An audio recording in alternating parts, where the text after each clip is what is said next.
Just kidding. Welcome to Wiseacres Comedy Club. That is the hardest word to say if you just take a glance at it.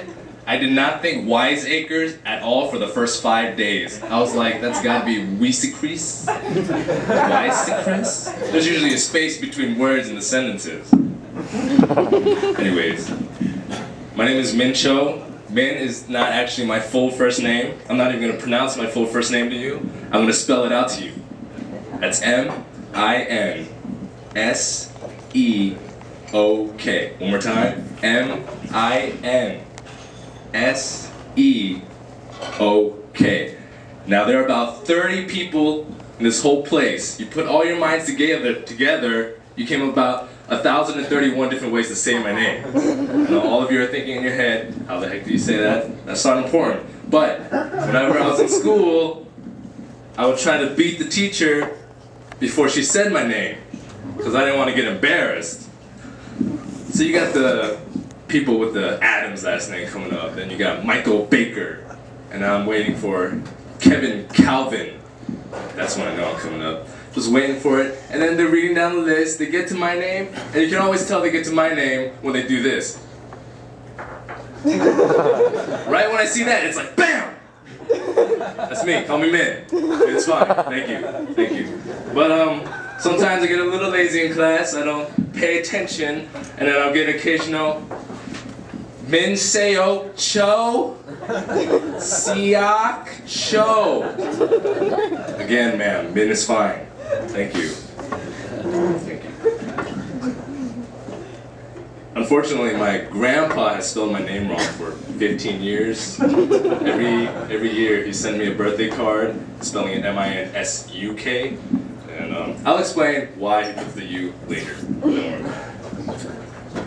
I think a name can tell a lot about people. You hear someone's name, and for some reason it automatically gives almost a description. It's like right when you were born, that's how you're gonna be. That's how I see it. When I found out what my roommate's name was my freshman year of college, I knew I was gonna have a good time because, as you can see, I'm Asian. That's a fact. So I checked my email to find out who my roommate was. And I'm reading through it. It's the whitest name I've ever heard.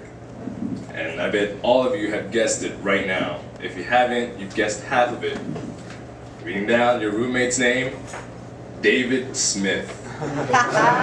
Wow. I moved in. Next day he moved in. I was not surprised at what I saw at all. I had pictured him in my head. He came in, it was like a dream coming true. Just walking in, I was like, this has got to be the craziest white guy I've ever seen. Because he was so white and normal, that's what made him crazy. That's why he was so crazy. But you know, I thought he was really racist when I walked in. He had a shaved head, some glasses. I thought I was gonna die that night. But it turns out I really liked the dude, you know, we hung out a lot. Kind of strangely ended the roommate relationship because he got married after 3 months of living in the dorms, which is very strange to me. But I've lost hope in humanity, personally. I mean, not lost complete hope, but I lost a lot of hope. And this is mainly from my work and people watching. I like to people watch. But from work, I work at an internet company right now. We sell video games, actually. Video games and anime. Two of the very nerdiest things anyone could ever get involved with. Now, we make orders online, and I deal with customer service. So we'll get a lot of phone calls all the time. You have really interesting people buying anime. It's ridiculous, because we also sell anime figures, more like replica of porn positions. So you have these like half-naked girls in these ridiculous positions, and these guys are calling, I'd like to pre-order 5 of them. What the fuck are you gonna do that at home? That's crazy. And I really don't want to know. We have one guy who's ordered like 20 of them, just waiting, all pre-ordered, something coming out next year. He's just really excited. He's just ready to go when they get to his house.